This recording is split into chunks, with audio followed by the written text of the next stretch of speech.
नमस्कार, नमस्कार, नमस्कार मित्रांनो. खूप खूप खूप स्वागत आहे तुमचं आपल्या यूट्यूब चॅनलमध्ये निफ्टी बँक निफ्टीच्या डेली ॲनालिसिस व्हिडिओमध्ये. कसं होतं तुमचा आजचा मंगळवारचा निफ्टी एक्सपायरी, बँक निफ्टी आणि सेन्सेक्सचा ट्रेडिंगचा सेशन सर्वात अगोदर कमेंट करून सांगायचं आहे. मार्केट जर बघितलं तर छोटासा गॅप डाऊन, एक छोटा पुल बॅक, त्याच्यानंतर एक recovery, no trading zone break, कालचा इंट्राडे हाय ब्रेक आणि त्याच्यानंतर मार्केटमध्ये कन्सोलिडेशन. ओके, कालच्या ट्रेडिंग सेशनमध्ये आपण बघितलं होतं की मार्केटनी निफ्टीमध्ये बॉटमपासनं 350 पॉईंटची एक बुलिश मोमेंटम दाखवली आहे. त्यामुळे रिस्क टू रिवॉर्ड रेशो हा बुलिश साईडला खूप कमी होता आणि मार्केट जर बघितलं तर मार्केटनी एक पुलबॅक घेऊन मार्केटनी मोमेंटम बुलिश साईडला दाखवला, परंतु मोमेंटम जर बघितलं तर व्यवस्थित त्याच्यामध्ये कन्सोलिडेशन जास्त होतं. ओके, हाय ब्रेक केला, पुलबॅक दाखवले, त्याच्यानंतर जर बघितलं तर ओव्हरऑल जर बघितलं तर दिवस आपल्याला कन्सोलिडेशनमध्ये बघायला मिळाला. कालच्या ॲनालिसिस व्हिडिओमध्ये आपण हे देखील डिस्कस केलं होतं की 25,800, 25,750, 25,700 या लेवलवरती हेवी कॉल रायटिंग आहे. ओके, आणि ती कॉल रायटिंग आपल्याला आजच्या हे जे चार्ट आहे निफ्टीचं तुमच्यासमोर ते बघायला मिळते की 24,500, 24,750, 24,700 या रेंजमध्ये निफ्टीने आपल्याला कन्सोलिडेशन दाखवलं. ओव्हरऑल जर बघितलं तर थोडासा ओव्हरऑल दिवस जर बघितला तर थोडासा अवघड दिवस आपण म्हणू शकतो याला, आणि जी प्रायजेक्शन होती ती तितकी क्लिअर नव्हती आणि त्यातल्या त्यात बुलिश साईडला जर मार्केट लेवल ब्रेक होत असेल तर तिकडे रिस्क टू रिवॉर्ड देखील फेवरेबल नव्हता आणि त्याचमुळे आपल्याला ओव्हरऑल जर बघितलं तर मार्केटची जी प्रायजेक्शन आहे ती कुठे ना कुठे थोडीशी कन्सोलिडेशन करताना दिसली. ओके, डाऊन साईडला जर बघितलं तर मार्केट नेगेटिव्ह साईड झाल्यानंतर एक पुलबॅक घेतल्यानंतर बुलिश लेवलवरनं एक बुलिश मोमेंटम देखील बघायला मिळाला. ओके, सो थोडासा टफ ट्रेडिंगचा सेशन आपल्यालाच बघायला मिळाला. आता उद्या जर बघितलं तर उद्या बुधवार आहे. निफ्टी, बँक निफ्टी, सेन्सेक्स तिन्ही इंडेक्सचं डिटेलमध्ये डिस्कशन करणार आहोत, त्यामुळे शक्यतो व्हिडिओ शेवटपर्यंत बघत जावा. काय प्रायजेक्शन बनते निफ्टी, बँक निफ्टी, सेन्सेक्समध्ये, ओके, याचं डिटेलमध्ये डिस्कशन आपण या व्हिडिओमध्ये करणार आहोत. ओके, व्हिडिओ आवडला तर व्हिडिओला नक्की लाईक करत जावा. चॅनलवर नवीन असेल तर चॅनलला नक्की सबस्क्राईब करा. खूप सारे लोक रेग्युलर व्हिडिओ बघतात परंतु सबस्क्राईब करत नाही, तर सबस्क्राईब नक्की करा. ओके, खूप साऱ्या लोकांचे कमेंट असतात, क्वेश्चन असतात वेगवेगळे मार्केट रिलेटेड. कोणी खूप बिगिनर आहेत, बिगिनर लेवलवरती काही काहींचे क्वेश्चन असतात, तर प्रत्येकाला इंडिव्हिज्युअल रिप्लाय मी देण्याचा प्रयत्न करत असतो. मग जर काही क्वेश्चन असतात की ते ओव्हरऑल आपण ॲनालिसिस व्हिडिओमध्ये भरपूर वेळा मी तुम्हाला त्या जे कमेंट असतात, जे क्वेश्चन असतात, जे काही प्रायजेक्शन रिलेटेड क्वेश्चन असतात किंवा मार्केट रिलेटेड काही क्वेश्चन असतात ते ॲनालिसिस व्हिडिओमध्ये मी सांगण्याचा प्रयत्न करत असतो. त्यामुळे आवर्जून क्वेश्चन विचारत जावा आणि तुमचे काही डाऊट असतील ते देखील कमेंटमध्ये विचारत जावा. ओके, मार्केट रिलेटेड म्हणा, प्रायजेक्शन रिलेटेड म्हणा, ओके, तर नक्की विचारत जावा. ओके, तर व्हिडिओला सुरुवात करूया. तुमच्या समोर जो चार्ट आहे तो निफ्टीचा 5 मिनिटाचा चार्ट आहे. एक मिनिट फक्त, आपण तुमच्या समोर जो चार्ट आहे तो निफ्टीचा 5 मिनिटाचा चार्ट आपण इकडे ओपन केलेला आहे. बघा, मार्केटनी बॉटमपासून एक बुलिश रिकव्हरी दिली होती. बुलिश रिकव्हरी, एक व्ही शेप रिकव्हरी आपल्याला बघायला मिळते. जवळजवळ 350 पॉईंटचा वन डायरेक्शनमध्ये मोमेंटम आपल्याला कालच्या ट्रेडिंग सेशनमध्ये बघायला मिळाला होता. आज जर बघितलं तर इकडनं मार्केटने डायरेक्ट लेवल ब्रेक केली का? नाही. डायरेक्ट लेवल ब्रेक केल्यावरती का आपण डिस्कस केलं होतं की risk to reward ratio favourable नाही आहे. मार्केट इकडनं अशा पद्धतीने जाण्याची पॉसिबिलिटी खूप कमी आहे. मार्केट एकतर एक हेल्दी पुलबॅक आणि त्याच्यानंतर बुलिश मोमेंटम दाखवू शकतं किंवा मग कन्सोलिडेशन आणि त्याच्यानंतर बुलिश मोमेंटम. मार्केटने लेवल ब्रेक केली बघा, डाऊन साईडला गॅप डाऊन ओपन झालं, थोडं कन्सोलिडेशन केलं, रिकव्हरी दाखवली, परत एक पुलबॅक घेतला, पुलबॅक नंतर टप्पा खाऊन लेवल ब्रेक गेली आणि त्याच्यानंतर मार्केटला इकडे 25,750 दाखवली. परंतु काय होतं की risk to reward ratio favourable नव्हता, रेजिस्टन्स लेवल हाय होता, त्यामुळे स्ट्रेंथ थोडीशी कमी होती मार्केटमध्ये. ओके, आणि ते आपण काल देखील डिस्कस केलं होतं की बुलिश साईडला जाताना आपल्याला रिस्क मॅनेजमेंट, पोझिशन सायझिंग या गोष्टींचा अभ्यास करणं गरजेचं आहे, त्याचं नॉलेज असणं गरजेचं आहे. आता इकडे जर बघितलं तर सगळ्या लोक आपण हाईड करूया आणि आत्ता जर प्रायजेक्शन बघितली तर निफ्टीने जो गॅप होता तो गॅप फिल केला आहे. तिकडे जर तुम्हाला बघायला मिळाला असेल, हा जो गॅप होता तो गॅप काल इथपर्यंत क्लोजिंग होती, आज छोटा मोठा गॅप होता तो फिल केला आहे. आता इकडे जर बघितलं तर या लेवलवरती एक रेजिस्टन्स आपल्याला बघायला मिळतोय जो की आहे 760 जो की आजचा इंट्राडे हाय देखील आहे. इकडे जर बघितलं तर या पद्धतीने एक आपल्याला ट्रेंड लाईन बघायला मिळते. मल्टिपल टाईम आपल्याला इकडे सपोर्ट पाहायला मिळतोय आणि या लेवलवरती एक निगेटिव्ह प्राइस ॲक्शन आपल्याला बनताना दिसते. ओके, हा एक सपोर्ट आहे, हा एक रेजिस्टन्स आहे. म्हणजे 25,760 ते 25,660 ही जी 100 पॉईंटची जी रेंज आहे, ही 100 पॉईंटची, इकडे मार्केटनी multiple time support resistance multiple time consolidation आपल्याला दाखवलेलं आहे. इकडे जर आपण मार्क केलं व्यवस्थित, ही लेवल आणि ही लेवल, सपोर्ट रेजिस्टन्स तर मल्टिपल, म्हणजे ही 100 पॉईंटची जी रेंज आहे, या रेंजमध्ये मार्केटमध्ये कन्सोलिडेशन जास्त आहे. आता ओव्हरऑल जर बघितलं तर मार्केटने इकडे हायर हाय पॅटर्न क्रिएट केले. ते इकडे जर बघितलं इंट्राडेमध्ये 5 मिनिटाच्या टाईम फ्रेमवरती एक चॅनल देखील क्रिएट केला, परंतु या लेवलवरती मल्टिपल टाईम रेजिस्टन्स देखील घेतला आणि ही लेवल थोडीशी सप्लाय झोनची लेवल होती, कारण या लेवलनंतर मार्केटने एक निगेटिव्ह प्राइस ॲक्शन करून इकडे गॅप डाऊन दाखवली. ती गॅप फिल केला आहे. इकडे जर बघितलं तर इकडे हा एक सपोर्ट आहे, हा एक रेजिस्टन्स आहे. 25,760 25,660 ही जी 100 पॉईंटची रेंज, या रेंजच्या बाहेरच जर काही मार्केटनी प्राइस ॲक्शन करून जर ब्रेकआउट किंवा ब्रेकडाऊन देत असेल तर छोटे मोठे मुवमेंटम आपल्याला बघायला मिळू शकते. परंतु ओव्हरऑल प्राइस ॲक्शन काय बघायला मिळते, तर ओव्हरऑल प्राइस ॲक्शन अजूनही थोडीशी निगेटिव्ह बघायला मिळत आहे. जर इकडे जर बघितलं आपण तर या लेवलच्या नंतर बघा 50% रिकव्हरी मार्केटवरती गेलं, खाली आलं, त्याच्यानंतर परत पुलबॅक घेतलाय आणि इकडे काहीसा जर तुम्हाला जर प्राइस ॲक्शनचं नॉलेज असेल तर हा जो पॅटर्न आहे हा काहीसा bearish flag and pole pattern आहे. ओके, आता ही एक रेजिस्टन्स लेवल 26,000ची, त्याच्यानंतर इकडनं एक शार्प सेलिंग, इकडनं हा लो लावला, एक पुल बॅक, आणि ही जर लेवल बघितली तर एक 50%ची जी लेवल होती त्या 50% लेवलवरती एक पुल बॅक घेतलेला आहे. आता इकडे एक bearish flag and pole pattern create झालेला आहे. जर सपोर्ट ब्रेक होत असून त्याचा ब्रेकडाऊन आपल्याला परत खालच्या साईडला बघायला मिळू शकतो. ओके, इकडे ही प्राइस ॲक्शन आपल्याला बघायला मिळू शकते. आता खूप साऱ्या लोकांना अशा पद्धतीची प्राइस ॲक्शन माहिती नसते, कारण की ते लोक नवीन असू शकतात किंवा मार्केटचं तितकंसं नॉलेज नसतं. त्यामुळे मी सांगत असतो की प्रत्येक ॲनालिसिस व्हिडिओमध्ये मी काही ना काही मला शिकवण्याचा प्रयत्न करत असतो, जे एकदम व्यवस्थित पद्धतीने तुम्हाला समजून येता येईल अशा सोप्या भाषेत सांगण्याचा प्रयत्न करत असतो. परंतु तुम्ही जर याच्यावरती फक्त बघायचं म्हणून जर व्हिडिओ बघत असाल तर तुम्हाला हे थोडंसं समजायला अवघड जाऊ शकतं आणि हे थोडंसं टेक्निकल आहे, त्यामुळे थोडंसं समजून घ्यायला पाहिजे. आणि प्रत्येक जी प्राइस ॲक्शन आहे किंवा सेटअप आहे तो प्रत्येक ॲनालिसिसमध्ये सांगता येत नाही. ज्या पद्धतीने आदल्या दिवशी मार्केटने परफॉर्मन्स केला किंवा आज मार्केटने एक पुलबॅक घेतलं, त्याच्यानंतर काय प्राइस ॲक्शन बनते याचा आपण डिटेलमध्ये ॲनालिसिस करत असतो. परंतु ओव्हरऑल प्राइस ॲक्शन म्हणजे काय, प्राइस ॲक्शनमध्ये कुठले कुठले फॅक्टर येतात, ते प्राइस ॲक्शनमध्ये काय काय गोष्टी बघायला पाहिजे, डिमांड सप्लाय झोन काय आहे, सपोर्ट रेजिस्टन्स काय आहे, पॅटर्न काय आहेत. ओके, तर ह्या गोष्टी आहेत ना, ह्या गोष्टी शिकणं खूप गरजेचं आहे. आणि तुम्हाला जर ह्या गोष्टी माहीत नसेल तर मी कितीही ते तुम्हाला एक्सप्लेन करण्याचा प्रयत्न केला ॲनालिसिस व्हिडिओमध्ये तरी तर तुम्हाला समजणार नाहीत, कारण की बेसिकच तुमचं कच्चं आहे. ओके, त्यामुळे शिकण्याचा प्रयत्न करा. आणि प्राइस ॲक्शन जर बघितलं तर मार्केट बऱ्यापैकी प्राइस ॲक्शन फॉलो करत असतं. मार्केटमध्ये चार्ट रीडिंग जे आहे ते चार्ट रीडिंग तुम्हाला यायला पाहिजे. मग चार्ट रीडिंग कसं करायचे, चार्ट रीडिंग करताना कोणकोणत्या गोष्टी बघायला पाहिजेत, ह्या सगळ्या गोष्टी आपण आपल्या प्राइस ॲक्शन आणि सेटअप ट्रेडिंगच्या कोर्समध्ये सविस्तररित्या व्हिडिओ फॉर्मॅटमध्ये सांगितलेल्या आहेत. तर तुम्ही इंटरेस्टेड असाल तर नक्की बघू शकता. ज्या लोकांनी ऑलरेडी जॉईन केलेलं आहे ते त्यांचा एक्सपिरियन्स शेअर करू शकतात ते. ओके, त्याचसोबत रिस्क मॅनेजमेंट कसं यायला पाहिजे, पोझिशन सायझिंग काय असायला पाहिजे, स्ट्राईक प्राईस सिलेक्शन काय असतं, त्याचसोबत सायकोलॉजी काय आहे मार्केटची, ह्युमन सायकोलॉजी काय आहे, ह्या सगळ्या गोष्टींचं डिटेलमध्ये आपण डिस्कशन प्राइस ॲक्शन आणि सेटअप ट्रेडिंगच्या कोर्समध्ये केलेलं आहे. जॉईन करायचं असेल तर लिंक व्हिडिओच्या डिस्क्रिप्शनात दिलेली आहे, तिकडे तुम्ही जाऊन जॉईन करू शकता. आता जर बघितलं तर ही काहीशी निगेटिव्ह प्राइस ॲक्शन आपल्याला बघायला मिळते. मग आता इकडे तुम्ही म्हणू शकता की बाबा 40-42 पॉईंट मार्केट निफ्टीवरती गेलं आहे, कालचा दिवस जर बघितला तर बुलिश मोमेंटम होता, आजचा दिवस जर बघितला तर बुलिश मोमेंटम आहे. मग प्राइस ॲक्शन नेगेटिव्ह कशी आहे, तर इकडं आत्ताच आपण डिस्कस केलं की ही नेगेटिव्ह मोमेंटम दिली होती, एक पुलबॅक घेतलाय 50% पर्यंत इकडे मार्केटने काही रिकव्हरी केली आणि त्याच्यानंतर जर मार्केटने काहीशी बेरिश प्राइस ॲक्शन दाखवली आणि जर सपोर्ट ब्रेक झाले तर मार्केट परत आपल्याला या लोपर्यंत म्हणजे 25,400चा जो सपोर्ट आहे त्या सपोर्टपर्यंत येताना दिसू शकतो. ओके, जाऊया 5 मिनिटाच्या टाइम फ्रेमवरती लेवल आपण मार्क करण्याचा विचार करूया.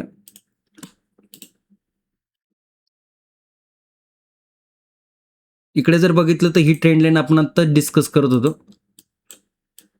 ओके, ही ट्रेंड लाईन तुम्हाला समजली असेल आणि या ट्रेंड लाईन नंतर हा सपोर्ट देखील तुम्हाला इकडे बघायला मिळते 25,650, जो की मल्टिपल टाइम सपोर्ट आहे. ओके, मग थोडासा जो नो ट्रेडिंग झोन आहे ना, थोडासा आपल्याला आजचा जो इंट्राडे आहे त्या लेवलपर्यंत घेऊन गेलोय आपण.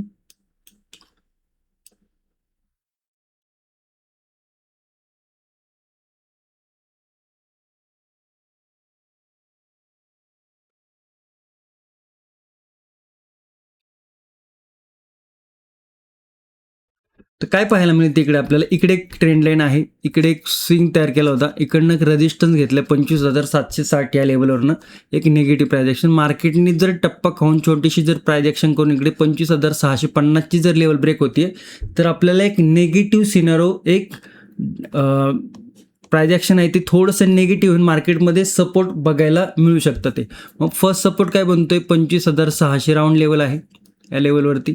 सेकंड सपोर्ट जर बघितलं तर 25,550 आणि थर्ड सपोर्ट जर बघितलं तर 25,500. या काही लेवल आपल्याला निगेटिव्ह साईडला बघायला मिळत आहेत. ओके, बुलिश साईडला जर बघितलं तर मार्केटनी आज बुलिश साईडला एक रिकव्हरी दाखवली, परंतु या लेवलवरती स्ट्रॉंग रेजिस्टन्स आपल्याला बघायला मिळत आहे. आता ज्या लेवलवरती स्ट्रॉंग रेजिस्टन्स आहे, कुठली लेवल आहे ती 25,750, 760 या आसपास आहे. मार्केट कन्सोलिडेशन करून जर काहीशी इकडे ही सपोर्ट न ब्रेक करता इंट्राडेमध्ये आणि त्याच्यानंतर जर मार्केट जर ब्रेकआउट देत असेल, तर मग हा जो हायर हाय पॅटर्न आहे आणि इकडे जर कन्सोलिडेशन करून म्हणते आपल्याला प्रायजेक्शनमध्ये बघता येईल की बाबा इकडे मार्केटनी ह्या झोनमध्ये पॉज घेतला, कन्सोलिडेशन केलं आणि परत इकडे एक बुलिश प्रायजेक्शन करून मार्केटनी रेजिस्टन्स जर ब्रेक करत असेल, तर मार्केटमध्ये आपल्याला हे जे दोन रेजिस्टन्स आहेत ते बघायला मिळू शकतं. ते 25,860. आत्ता जर बघितलं तर थोडंसं मार्केट आपल्याला कन्सोलिडेशनमध्ये जाताना दिसत आहे आणि जो नो ट्रेडिंग झोन आहे तो इकडे बघा, 25,760 आणि 25,650. तर साधारण 100-110च्या आसपास आपल्याला इकडे कन्सोलिडेशन रेंज बघायला मिळते. ओके, तर या झोनमध्ये जितकं याला टाइमपास करायचे तितकं टाइमपास करू द्या. त्याच्यानंतर लेवल कुठं ब्रेक होतीये, प्रायजेक्शन लेवल ब्रेक करताना प्रायजेक्शन कशी तयार होतीये, सपोर्ट ब्रेक करताना काय प्रायजेक्शन तयार होती, हे बघणं गरजेचं आहे. ओके, आणि त्या गोष्टी तुम्हाला समजायला पाहिजे. हळूहळू प्रॅक्टिस करून करून त्या गोष्टी समजून येतील. ओके, आय होप तुम्हाला निफ्टीचा व्यवस्थित ॲनालिसिस समजलं असेल.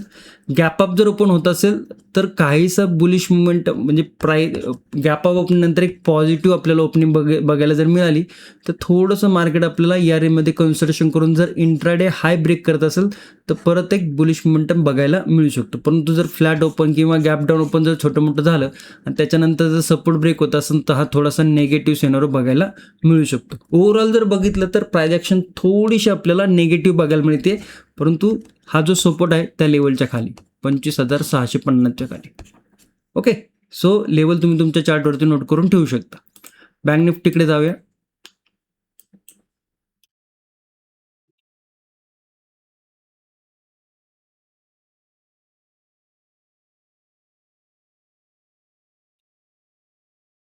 बँक निफ्टी जर बघितलं तर या लेवलवरती आपण काल डिस्कस केलं होतं आणि डायरेक्ट बुलिश मोमेंटम थोडंसं कठीण आहे, रिस्क फॅक्टर हाय होता. मार्केटने काय केलं, मार्केटने छोटा गॅप डाऊन झाला, खाली आला, पुलबॅक घेतला या लेवलवरनं, एक बुलिश मोमेंटम दाखवला. आता काय होतं की ज्या पद्धतीत इकडे वन डायरेक्शनमध्ये मोमेंटम आहे ना, तो सरळ सरळ गेला होता. इथे कुठे हर्डल घेतला का किंवा कन्सोलिडेशन केलं का, नाही घेतलं. त्यामुळे इकडे जर बघितलं तर हा रिस्क टू रिवॉर्ड रेशोतनं निघून गेलेला आहे. जरी इकडे नो ट्रेडिंग झोन ब्रेक केला असेल तर ती जी मोमेंटमची सुरुवात होती ना ती खूप डाऊनपासून होती. त्याच्यानंतर पुलबॅक घेतलं, पुलबॅक नंतर लेवल ब्रेक, त्याच्यानंतर ओव्हरऑल जर बघितलं तर ही मोमेंटम कुठे कन्सोलिडेशनमध्ये होती. ओके, सगळ्या लेवल रिमूव्ह करूया. आता जर पाहिलं आपण तर काहीसं इकडे आपल्याला एक ट्रेंड लाईन बघायला मिळते. इकडे जर बघितलं इकडनं सुरुवात झाली होती, पुलबॅक घेतला ट्रेंड लाईनवरती बघा, इकडनं सुरुवात, इकडनं पुलबॅक, त्याच्यानंतर परत जर बघितलं तर इकडनं एक छोटासा सपोर्ट घेतलाय. ही लेवल जर बघितली आपल्याला तर मल्टिपल टाइम आपल्याला या लेवलवरती या लेवलवरती या लेवलवरती ही जर लेवल बघितली तर साधारण 61,200च्या आसपास जर बघितलं तर resistance resistance resistance support support support support. आता इकडनं जेव्हा सुरुवात झाली तेव्हा वन डायरेक्शनमध्ये गेला, खाली आला, मोमेंटम थोडासा स्लो झाला, परत खाली आला, आणखी स्लो झाला आहे. म्हणजे कुठे ना कुठे जे बुलिश मोमेंटम इकडे बघायला मिळत होतं ती स्लो स्लो होत चाललं आहे. आणि या लेवलवरनं ट्रिपल टॉप आपल्याला बघायला मिळते. ओके, आता जर हा जो सपोर्ट आहे, हा सपोर्ट जर ब्रेक होत असेल तर एक निगेटिव्ह प्रायजेक्शन आपल्याला बघायला मिळतं. मग हा जो सपोर्ट आहे, हा जो सपोर्ट आहे, हा जो सपोर्ट आहे, हा जो सपोर्ट आहे, हे सपोर्ट आपल्याला परत बँक निफ्टीमध्ये डाऊन साईडला येताना दिसू शकतात किंवा ह्या सपोर्टवरती मार्केट येताना दिसू शकतं. ओके, तर त्या लेवल आपण मार्क करून घेऊया. प्राइस ॲक्शन काय होतीये, मोमेंटम कुठे थांबतो, ह्या गोष्टी तुम्हाला माहिती असणं गरजेचं आहे. ओके, 61,200 आणि 60,945 ही आपल्याला रेंज बघायला मिळते. कोणती रेंज आहे इकडे बघा, या लेवलवरती काल क्लोजिंग होती, ती खाली येऊन परत इकडनं ब्रेकआउट देऊन परत पुलबॅक घेतला. म्हणजे जो आधी इकडे रेजिस्टन्स होता तिकडे सपोर्टचं काम केलं, वरती गेला, या लेवलवरती मल्टिपल टाइम रेजिस्टन्स घेतला आणि या झोनमध्ये कन्सोलिडेशन केलेलं आहे. आता जर बँक निफ्टी येऊन छोटासा टप्पा खाऊन, कुठली लेवल आहे सपोर्टची 60,945 आणि रेजिस्टन्सची कोणती आहे 61,200च्या आसपास, ही एक नो ट्रेडिंग झोनची रेंज आहे. इकडे कन्सोलिडेशन आहे. आता इकडे एक टप्पा खाऊन जर लेवल ब्रेक होत असेल तर काहीशी सपोर्ट आपल्याला बघायला मिळतात डाऊन साईडला. पहिला जर सपोर्ट बघितला आपल्याला तर या लेवलवरती एक फर्स्ट सपोर्ट आहे. सेकंड सपोर्ट जर बघितलं तर या लेवलवरती एक सेकंड सपोर्ट पाहायला मिळते. थर्ड सपोर्ट जर बघितलं तर या लेवलवरती एक तिसरा सपोर्ट आपल्याला बघायला मिळते. ओके, म्हणजे जर बघितलं तर इकडनं या पद्धतीने ब्रेकडाऊन, टप्पा, कन्सोलिडेशन, या पद्धतीने काहीशी बेरिश प्राइस ॲक्शन. त्याच्यानंतर जर बघितलं तर 60,700ची फर्स्ट लेवल सपोर्टची. सेकंड लेवल जर बघितलं तर आजचा इंट्राडे लो, काय लो आहे 60,555च्या आसपास. सेकंड सपोर्ट, थर्ड सपोर्ट जर बघितलं तर 60,375वर तिसरा सपोर्ट आपल्याला पाहायला मिळतो. तर या काही डाऊन साईडच्या लेवल आपल्याला इकडे पाहायला मिळत आहे. रेजिस्टन्स जर बघितला तर रेजिस्टन्स या लेवलवरती तुम्हाला बघायला मिळते. चॅनल या लेवलचे मार्केट या लेवलच्या वरती जाताना दिसलेलं नाही आजच्या ट्रेडिंग सेशनमध्ये. म्हणजे हा इंट्राडे हाय आहे 61,200च्या लेवलवरती. आता लास्ट टाइम जर बघितलं तिकडे काय केलं होतं बँक निफ्टीने थोडं समजून घेऊया. बघ, इकडे कुठली लेवल नाही आहे. ओके, हे ऑलमोस्ट हा ऑल टाईम हाय आहे. इकडे जर बघितलं तर एक डाऊन साईड नंतर एक ऑल टाईम हायचं लेवल इकडे परत जाताना दिसतंय. आता टेक्निकली जर बघितलं तर इकडे राऊंड लेवल आपल्याला बघावं लागतील. फर्स्ट राऊंड लेवल जर बघितलं आपण 61,200 नंतर 61,400,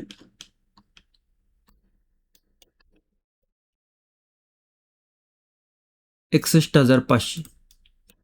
ओके, बुलिश साईडला थोडंसं रिस्क फॅक्टर हाय आहे. रेजिस्टन्स लेवल स्ट्रॉंग आहेत बुलिश साईडच्या. आता इकडे बऱ्यापैकी एक कन्सोलिडेशन आहे.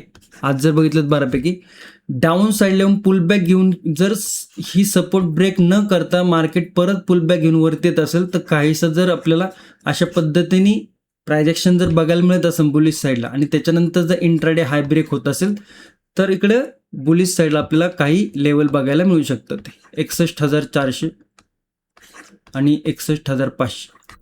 ओके, आता प्राइस ॲक्शन जर बघितली तर थोडीशी आपल्याला प्राइस ॲक्शन इकडे निगेटिव्ह बघायला मिळते. आणि प्राइस ॲक्शन निगेटिव्ह असताना जर मार्केट काही प्राइस ॲक्शन करून बुलिश होत असेल तर तिकडे रिस्क फॅक्टर हाय आहेत. रिस्क फॅक्टर हाय आणि त्यातल्या त्यात जर बघितलं तर ऑल टाईम हायच्या आसपास बँक निफ्टी आपल्याला बघायला मिळते. त्यामुळे बुलिश साईडला जर ब्रेकआउट होत असेल तर तिकडे पोझिशन सायझिंग, रिस्क मॅनेजमेंट ह्या गोष्टी आपल्याला माहिती असणं गरजेचं आहे. जिकडे रिस्क आहे तिकडे थोडंसं आपण सावध राहणं गरजेचं आहे. ओके, गॅप अप जर ओपन होत असेल तर थोडंसं मार्केटला बघा, प्राइस ॲक्शन बघा, इनसाइड कॅन्डल किंवा काही सेटअप बनतोय त्याच्यावर लक्ष ठेवा. गॅप डाऊन जर ओपन असेल तर एक पुलबॅक नंतर परत थोडासा नेगेटिव्ह मोमेंटम पाहायला मिळू शकतो. ओके, आय होप बँक निफ्टीच्या देखील तुम्हाला व्यवस्थित समजले असेल. जाऊया सेन्सेक्सकडे. सेन्सेक्सची जर एक्सपायरी बघितली तर परवाची एक्सपायरी आहे. सेन्सेक्समध्ये पण त्याच लेवलवरती आपल्याला कन्सोलिडेशन पाहताना दिसले. आणि इकडे जर बघितलं तर इकडे देखील एक आपल्याला ट्रेंड लाईन बघायला मिळते. थोड्याशा लेवल चेंजेस करून त्याच्यानंतर प्राइस ॲक्शन समजून घेऊया.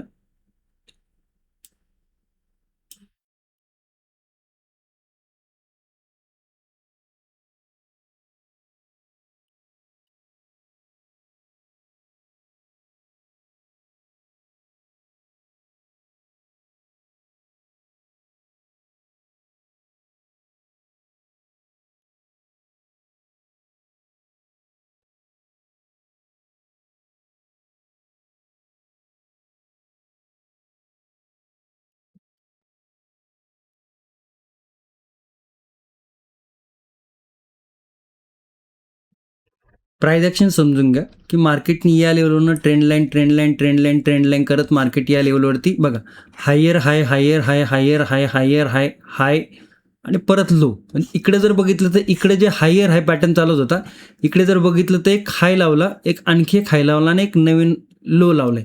म्हणजे इकडे जो आहे हा ट्रेंड थोडासा बेंड होताना दिसतोय आणि काहीशी आपल्याला ही बेरिश प्राइस ॲक्शन बघायला मिळते. ही प्राइस ॲक्शन तुम्ही कमेंटमध्ये सांगू शकता ही कुठली प्राइस ॲक्शन आहे ते, सेटअप काय झाला आहे ते. ओके, तर त्याच्यानंतर जर बघितलं तर त्याच्यानंतर लेवल जर ब्रेक होत असेल तर ट्रेंड लाईन ब्रेक होते, सपोर्ट ब्रेक होते. 83,283चा सपोर्ट आहे आणि रेजिस्टन्स बघितलं तर आजचा इंट्राडे हाय 83,600च्या आसपास रेजिस्टन्स आहे. तर हा एक नो ट्रेडिंग झोनची रेंज आपल्याला बघायला मिळते आणि इकडे मार्केट खूप वेळ इकडे कन्सोलेशन देखील झालेलं आहे. तर 83,283ची जर लेवल ब्रेक होते तर छोटे छोटे सपोर्ट आपल्याकडे इकडे आहेत. 83,100वरती फर्स्ट सपोर्ट आहे.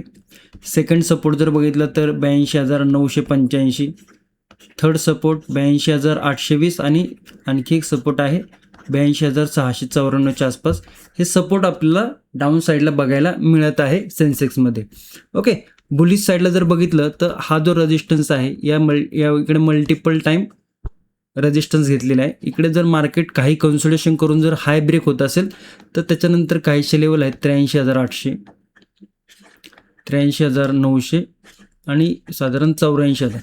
आता भले इकडे लेवल आपल्याला बघायला मिळतात परंतु लेवल खूप छोट्या छोट्या आहेत कारण की रिस्क फॅक्टर हाय आहे बुलिश साईडला. ज्यावेळेस मार्केटमध्ये अशा पद्धतीची प्राइस ॲक्शन बनते की मार्केट डाऊनपासून वर येऊन थोडंसं नेगेटिव्ह प्राइस ॲक्शन क्रिएट केले आणि त्याच्यानंतर एक ऑल टाईम हायच्या आसपास ज्यावेळेस इंडेक्स असतो त्यावेळेस मार्केटमध्ये जर बुलिश प्राइस ॲक्शनचे ब्रेकआउट होत असेल तर तिकडे थोडंसं ट्रॅप करण्याची पॉसिबिलिटी वाढते. ओके, त्यामुळे बुलिश साईडला जाताना आपलं रिस्क मॅनेजमेंट आपल्याला माहिती असायला पाहिजे. बाकी ओव्हरऑल जर बघितलं तर निफ्टी, बँक निफ्टी, सेन्सेक्स तिन्ही इंडेक्समध्ये थोडीशी प्राइस ॲक्शन आपल्याला बेरिश बघायला मिळत आहे. ओके, आय होप तुम्हाला व्हिडिओ व्यवस्थित समजला असेल, यातनं काहीतरी तुम्हाला शिकायला मिळेल. आणि व्हिडिओ जर आवडला तर व्हिडिओला नक्की लाईक, शेअर, सबस्क्राईब नक्की करा. तुमच्या मित्रांपर्यंत, मैत्रिणींपर्यंत नक्की शेअर करू शकता. धन्यवाद. जय हिंद, जय महाराष्ट्र, जय शिवराय.